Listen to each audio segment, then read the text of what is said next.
আসসালামু আলাইকুম প্রিয় শিক্ষার্থী, আজকের এই ক্লাসে আমি তোমাদের সাথে নবম শ্রেণীর ইংরাজি বইয়ের চ্যাপ্টার 9.2.1 নিয়ে আলোচনা করব। বলা হচ্ছে read the following short text on water clogging.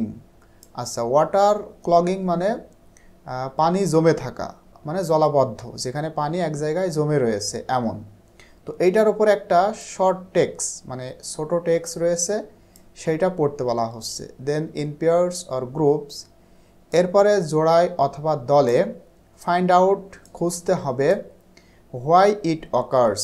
Occurs মানে ঘটা, কেন এটা ঘটে, মানে কেন পানি জমে থাকে। And how we can solve the problem, এবং কিভাবে আমরা এই সমস্যাটি সমাধান করতে পারি সেইটাই তোমাদের খুঁজতে হবে।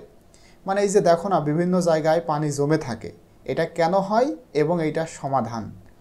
Letter share your responses with the class, তারপরে তোমার উত্তরগুলা ক্লাসে শেয়ার করতে হবে। তো আমরা প্রথমে এইটা পড়ব, দেন এখানে একটা সার্কেল রয়েছে, সেটা কিভাবে তোমরা করবা এইটা আমি ব্যাখ্যা সহ অলরেডি তোমাদের জন্য এখানে লিখেছি, এবং কিভাবে এটা আমরা সলভ করতে পারি সেইটাও এখানে লেখা রয়েছে। ইনশাল্লাহ আশা করি তোমরা এই ভিডিও থেকে মানে খুব সুন্দর করে বুঝতে পারবে। তো প্রথমে আমরা এইটুকু পড়ব। তো দেখো এখানে water clogging is a common incident in various settings. Incident মানে ঘটনা, মানে এই যে পানি আবদ্ধ হয়ে থাকা, পানি এক জায়গায় জমে থাকা। ইজ আ কমন ইনসিডেন্ট, এটা একটা সাধারণ ঘটনা। ইন ভেরিয়াস সেটিংস, বিভিন্ন জায়গায় যেটা হয়ে থাকে, সুতরাং এটা একটা সাধারণ ইনসিডেন্ট। এবং কোথায় কোথায় হয়ে থাকে, ইনক্লুডিং আরবান এরিয়াস। আরবান মানে কি বলতো, শহর, এর মধ্যে রয়েছে শহর এলাকাগুলা। আরবান পিপুল ফেস প্রবলেমস, শহরের মানুষ মূলত এই সমস্যার সম্মুখীন হয় বিকজ অফ ওয়াটার ক্লগিং, কারণ এই যে ওয়াটার ক্লগিং মানে জলাবদ্ধতা। অ্যাজ স্টেটস মানে রাস্তাঘাটের কারণে, পার্কিং লটস পার্কিং লটের কারণে, অ্যান্ড বেসমেন্টস ওভারফ্লোড উইথ ওয়াটার, এবং পানি যে ওভারফ্লো হয়ে যায়, মানে পানি যখন খুব বেশি হয় তখন যে পানি ছাপিয়ে যায়, এই কারণে মূলত এগুলা হয়ে থাকে, এবং যার কারণে শহরের মানুষ এইটার সম্মুখীন হয়। People experience difficulty in moving from one place to another, এবং মানুষ তখন যখন এই সমস্যার সম্মুখীন হয় তখন তারা এক্সপেরিয়েন্স হয়, তাদের অভিজ্ঞতা হয় ডিফিকাল্টি কঠিনতার। ইন মুভিং, কিসের কঠিনতা? ইন মুভিং মানে মুভ করার, অর্থাৎ এক জায়গা থেকে অন্য জায়গায় যেতে তাদের সমস্যা সৃষ্টি হয়, এই অভিজ্ঞতা তারা লাভ করে। সামটাইমস মাঝে মাঝে, বিল্ডিংস আর ড্যামেজড, মাঝে মাঝে বিল্ডিং বা দালান কোঠা ধ্বংস হয়ে যায় বা ড্যামেজ হয়ে যায়। অ্যান্ড অলসো এছাড়াও কজ ট্রাফিক জামস, এর ফলে ট্রাফিক জামের মানে ট্রাফিক জামটা ঘটে, ট্রাফিক জাম হয়। ইন রুরাল এরিয়াস, দেখো এটা রুরাল মানে গ্রাম, গ্রাম্য এলাকাতে।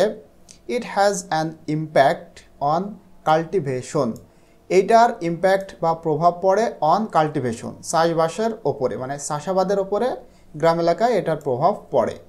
অ্যান্ড ক্যান ডিলে হারভেস্টিং, এবং কি করে সেটা, মানে যখন এই চাষাবাসের উপরে ইম্প্যাক্ট ফেলে বা প্রভাব পড়ে তখন হারভেস্টিং মানে ফসল সংগ্রহ বা ফসল কাটা, এই সমস্ত কাজে ডিলে হয়ে যায়।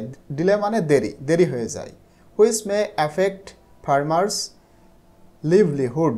লাইভলিহুডস, এবং যেই জিনিসটা অ্যাফেক্ট করতে পারে কৃষকদের প্রতি, মানে কৃষকের জীবনধারার প্রতি।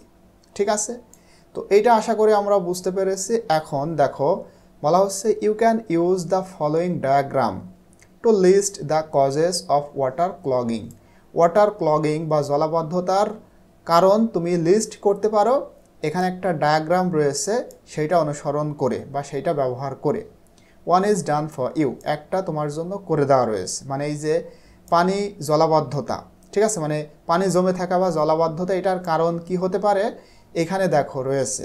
এই যে এখানে ওয়াটার ক্লগিং একটা করে দেওয়া রয়েছে। এক নম্বরটা যেটা হলো হেভি রেইনফল, মানে প্রচণ্ড বৃষ্টি, এটার কারণে হতে পারে।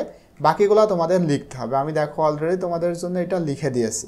ঠিক আছে, তো তারপরে হতে পারে যে এই যে ওভারফ্লোয়িং রিভার্স, মানে নদীতে প্রচুর পরিমাণে পানি আসা বা ওভারফ্লো হয়ে যাওয়া, এটা একটা কারণ। এরপরে লাক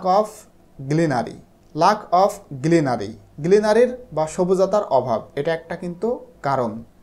এরপরে আরবানাইজেশন একটা কারণ। এরপরে দেখো ইমপ্রপার ওয়েস্ট ডিসপোজার, এটা একটা কারণ। তারপরে পোর ড্রেনেজ সিস্টেমস, মানে ড্রেনেজ মানে পানি যে এক জায়গা থেকে আরেক জায়গায় যাবে, সেই যে ড্রেন, হ্যাঁ, বা নালা, সেইটার সিস্টেমটা যদি খারাপ হয় তখন হতে পারে। তো এইগুলা কি আশা করি তোমরা জানো। তো এইখানে তোমাদেরকে কি বলা হয়েছিল, দেখো এটা করার পরে বলা হয়েছিল এটা হোয়াই ইট অকার্স, কেন ঘটে এবং কিভাবে আমরা সলভ করতে পারি, সব কিছুই কিন্তু তোমাদের লিখতে হবে। তো আমি এইখানে দেখো অলরেডি এই যে হেভি রেইনফল অ্যান্ড এখানে ব্যাখ্যা করেছি, ঠিক আছে, এটা কিন্তু সলভ না। তো এটা তোমরা একটু দেখে নাও, এই যে পোর ড্রেনেজ সিস্টেম, এগুলো আমি সুন্দর করে তোমাদের জন্য লিখেছি। আরবানাইজেশন, হ্যাঁ, তারপরে লাক অফ গ্লিনারি, এরপরে ওভারফ্লোয়িং ওয়াটার্স, এখানে কিন্তু এগুলো রয়েছে, ঠিক আছে। তো এইভাবে দেখো এখানে রয়েছে যে how we can solve the problem, কিভাবে আমরা এই যে সমস্যা এটা সলভ করতে পারি, সমস্যা সমাধান করতে পারি। তো দেখো কিভাবে করতে পারি, ইমপ্রুভ ড্রেনেজ সিস্টেম, মানে এই যে ড্রেনেজ যে সিস্টেম, ড্রেন এজ, ঠিক আছে, ড্রেন করা বা নালা, এই সিস্টেমের ইমপ্রুভ করতে হবে, উন্নতি ঘটাতে হবে। এখানে একটু ব্যাখ্যা আমি করে দিয়েছি। এরপরে প্রপার ওয়েস্ট ম্যানেজমেন্ট, মানে এই যে ওয়েস্ট বা আবর্জনা, এইটা প্রপারভাবে ম্যানেজমেন্ট করতে হবে, মানে ভালো জায়গায় রাখতে হবে।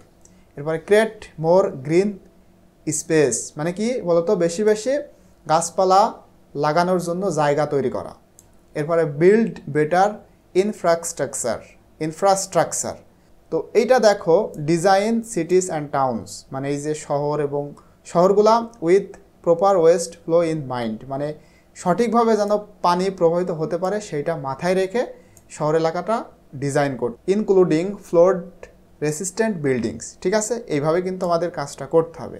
এরপরে দেখো রিভার ম্যানেজমেন্ট, এইভাবে কিন্তু আমরা সমস্যাটা সমাধান করতে পারি। এখানে আমি একটু ব্যাখ্যা করে দিয়েছি, তোমরা চাইলে পুরোটাই লিখতে পারো।